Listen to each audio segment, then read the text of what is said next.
Jeunesse et capacité d'entreprendre, les mécanismes de mise en œuvre pour une Afrique émergente.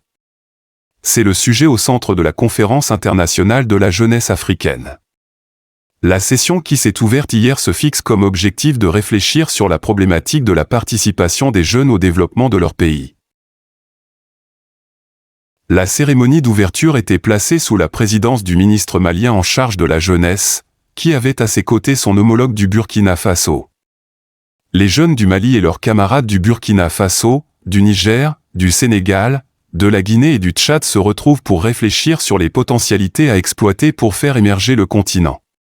Le ministre en charge de la jeunesse du Burkina Faso a rappelé la nécessité de prendre en compte les pistes de solutions et recommandations de nos autorités dans leur démarche.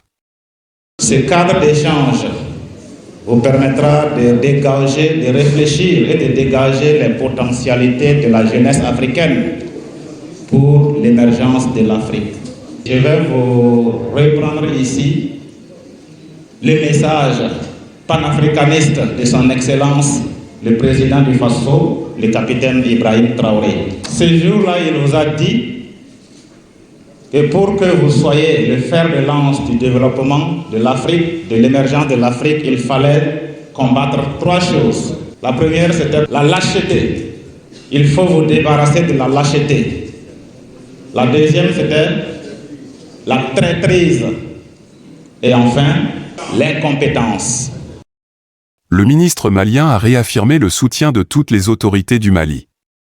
Il a demandé aux jeunes Africains de privilégier la critique et l'autocritique, avant de s'engager dans la voie de l'émergence. La finalité aujourd'hui, c'est que nous avons besoin de nos États, des peuples que eux représentent, qu'ils dirigent, afin que ces peuples un jour puissent être souverains.